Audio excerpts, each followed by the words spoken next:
Прямой эфир.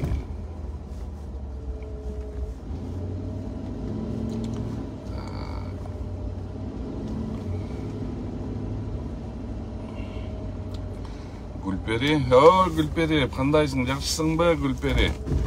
Аман эсенсиңби? Ош туткандар кандай, аман эсенби, жакшыбы? Гүлпери, поделиться кылып кой өзүң группаларыңды. Сен группаларың чоңго. Поделиться кылып кой. Мирлан, кандайсың иним? Чото сен да жоголдуң кам?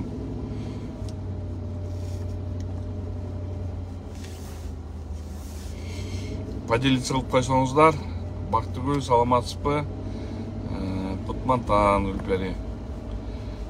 Алейкум ассалам. Султан, Мирлан, жоголдуң го, такыр эле көрүнбөйсүң. Угул ата жакшы эле.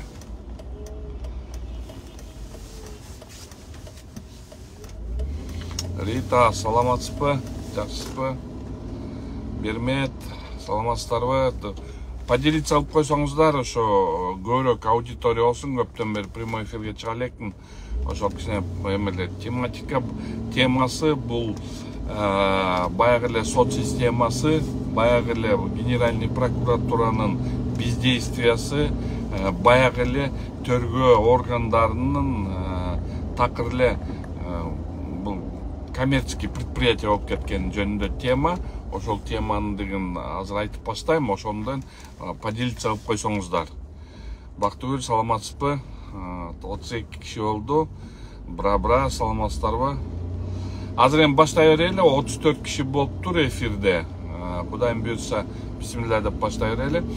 Урматтуу Facebook колдончулар, саламатсызбы достор? Facebook колдончулар, баарыңарды эртең мененки таңкы эфир менен чыгайын деп чечтим. Эртең мененки ошон үчүн саламатсыздарбы? Урматтуу достор, бүгүнкү күнү теманы толугу менен бул тергөө органдары, милиция тергөө органдары түшүнүксүз жасап аткан иштери, ошону Генеральный прокуратура көзөмөлдөгөндүгү, ошолордун баардыгын азыр айтып кете турмун. Бүгүн фамилияларын атабаймын, бирок мында айтам кайсы жер жасап атат, бирок фамилияларын атабайм. Эми айтып кете турган нерсе, мына 22 кишини саясат куугунтук деп туруп, биз баарыбыз тең айтып атабыз, ошол саясий куугунтук менен 22 кишини камады. Ошол 22 киши камалды. Мына бүгүнкү күндөн баштап канча күндөн бери күтүп эле отурам. Мына 20 декабрга чейин деген буларга бардыгына чекит коюлган. 20 декабрга чейин булардын иши каралып сотко айдалат деген сөз да, мындайча айтканда. Эми айтып бере турган нерсе, бүгүнкү күнгө чейин МВДнын төргөө бөлүмүнүн менен такыр эле, бүгүн такыр эле, вообще деп айтса болот, бир да следственный действие өткөн жок. Следственный действие 20 декабрга чейин сот укук бергенде, камаганга укук бергенде 20 декабрга чейин очный ставка деген беттештирүү өтүш керек, допростор өтүш керек. Ошолордун баарын ошондой болгон деп туруп, ошонун баардыгын следственный мероприятиялар деп коет орусча, ошолордун баарын өткөрүш керек. Бүгүнкү күнү мына могу жерде отурган адвокаттар болобу, кимиси болобу, ошонун баардыгы ушу Кемпир-Абад боюнча могу куугунтук, саясий куугунтук деп атабыз ошол боюнча бир дагы төргөө амалдар өткөн жок. Бүгүнкү күнгө чейин бирөөнү чыгара элек, бирөөнү чыгарып ош жерге барып тергөөнүн өткөзө элек. Мына урматтуу министр внутренних дел Улан Ниязбек, Улан иним, эмне себептен кармадыңар, жөн эле бар жаткызып койдуңар, курортко жаткызып койдуңар, тергөө амалдары эмне себептен бүгүнкү күнгө чейин өтпөйт.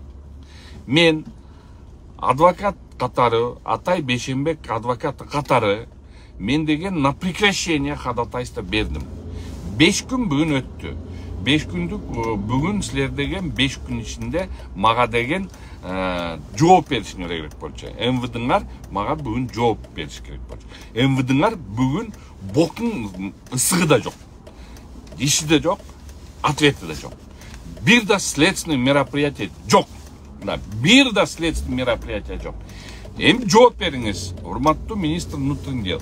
Эмне себептен бүгүн силер бүгүнкү күнгө чейин мына камаганыңар уже бир айдан ашты.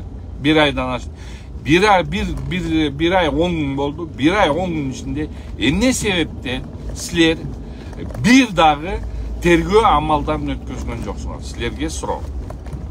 Ал суроого силер жооп бере албайсыңар. Анткени ал иш боюнча бир дагы күнөөсү далилденген эмес.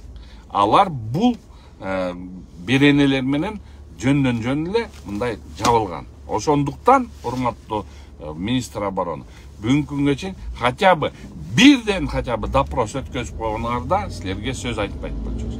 Эми ушунун баарын көзөмөлдөй турган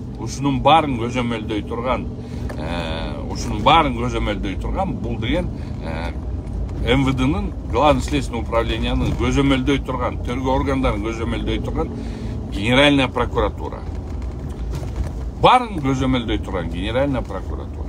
Бүгүнкү күнү Генеральный прокуратура бир үн айтып койгон жоксуңар. Үнүңөр чыгарып койгон жоксуңар.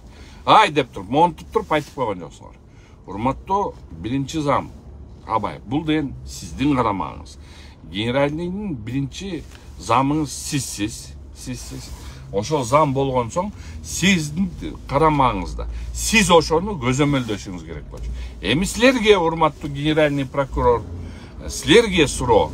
Эмне себептен бүгүнкү күнгө чейин силер как надзирающий орган көзөмөлдөгөн жоксуңар? Эмне себептен деп туруп бир да суроо ГСУга айткан жоксуңар? Эмне себептен силер тергөө амалдарын өткөзбөй атасыңар? Айтыңызчы, ошол суроолорго жооп бере аласыңарбы? Эми дагы бир айтып кете турган нерсе. Ушундай нерселер болуп атканда алдын ала эле биз адвокаттар бар тең ошондо камакка алып атканда, баш коргоо чарасы каралып атканда барыбыз кыйкырып айтканбыз. Тергөө амалдары болбойт деп. Тергөө амалдары болбойт, муну менен жасалбайт. Ошондуктан үй камагына эле чыгарып бериле. Ошолордун баарына өткөн. Ошондо следственный судьялар силер барыңар тең алып туруп ГСУнун Генеральный прокуратура утверждение кылган токтомдорун силерден нотариально заверенность кылып бердиңер. Бүгүнкү күнү сот системасы, өңгөчөсү, институт следственного судьи бул деген силер деген бийликтин жана мо тергөө органдардын нотариусу эле болуп калдыңар. Силер деген акыйкатты карабай калдыңар. Силер акыйкаттыкты, верховенство права дегенди силер унутуп калдыңар. Конституционное право граждан дегенди силер унутуп калдыңар. Силер ошону вообще карабай эле бийлик, тергөө органдары силерге эмне десе эле ошону карап олтуруп калдыңар. Эми мен силерге айтарым, соттор. Силер соттор эмей эле бир бале болдуңар да. Сот болбой эле силер бале болдуңар. Силер деген бирөөңөрдүн, мындайча айтканда, бирөөңөрдүн мен деген сөзүңөр болгон жок. Бизде конституцияда каралган, соттор бул независимый орган. Соттор эч кимге баш ийбейт, карамал жок. Бүгүнкү күнү силер ошону толугу менен нөлгө чыгардыңар. Бүгүнкү күнү лейген 3 бутак, эменин 3 бутагы бар. Бийликтин 3 бутагы бар. Бир бутагы бул деген сот системасы. Ошол бир бутак болбой, сот бийликтин бутагы болбой, силер бийликтин аткаруусуна полностью нотариус болуп бердиңер. Эми бүгүнкү күнү силер ушундай жан жөкөрлөр. Мен дайыма эле айтам. Именно ушундай азаптар үчүн, ушундай бездарность үчүн силер деген канча ажоону ушундай чоң анга түрттүңөр. Бүгүнкү күнү ошол система кайра болуп атат. Силер ачык эле президентке саботаж кылып атасыңар.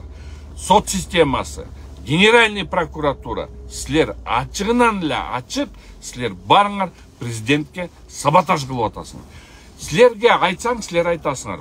Силерге мен бетиңерге деле айтып жүрөм. Төргөчүлөр болобу, начальниктериңер болобу, мен бетиңерге айтып жүрөм ошону.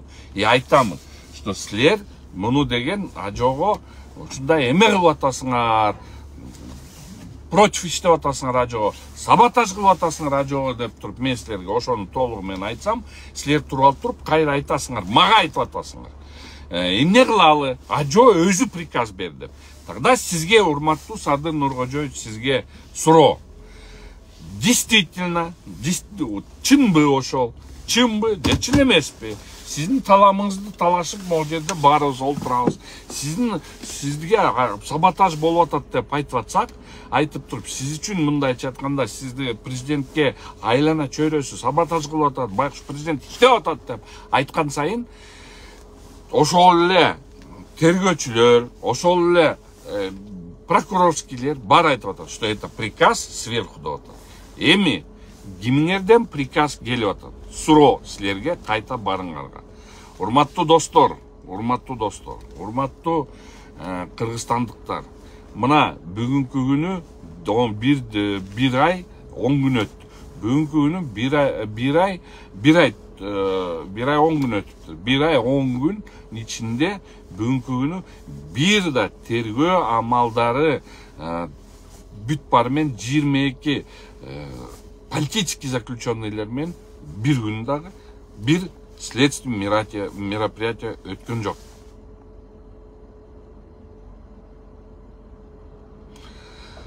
Ошондуктан ошону айтып атам, Бактыгүл Мундузова кантип эле ошентип ажоо приказ берди деп. Мен да ошонго ишенбейм. Туура айтып атасыңар. Мен айтып атам, силер саботаж кылып атасыңар. Төргөчүлөр, ошолордун баары силер саботаж кылып атасыңар десем, бул приказ өдө жактан келип атат. Ошон үчүн мен суроо берип атам. Ошондой чынбы же калппы деп туруп, ошону суроо берип атам. Кандай болбосун, бул ачуу чындык. Айткандай айтып атам.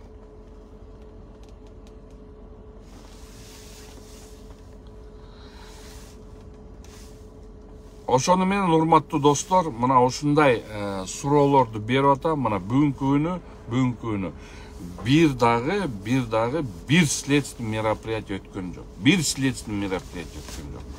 Мен ошону сурадым. Атай Бейшенбек карата мен деген ходатайство киргиздим. Иштин эмелерин жүргүзгүлө, следственный эмелер жүргүзүп, ошол жакта далилдеп бере албасаңар, ишти кыскартып бергиле деп айтсам, мына 5 күн ичинде, мыйзам боюнча 5 күн ичинде адвокатка жооп бериш керек. 5 күндөн бери адвокатка жооп жок. Ошон үчүн урматтуу бийлик өкүлдөрү, урматтуу генеральный прокурор Курманкул Зулушев, урматтуу зам генерального прокурора иним, өзүм иним, жетөбүздүк Абай эмнеге сага кайрылып атканым, иним, анткени деген бул сен көз карамагын. Ошолорго эмчүн карабай айтасыңар деп эле сенден бир звонок, иним. Бир эле звонок болсо, ошондо тергөөчүлөр кыймылдайт. Сенден звонок жок. Бүгүнкү күнү бир да тергөө амалдары өтпөйт. Ошондуктан ошол жагын көзөмөлгө алып коюш. Замир Курамаевич, сиз деген институт следственного судьини абдан мындай паска түшүрбөй, нөлгө түшүрбөй, кичине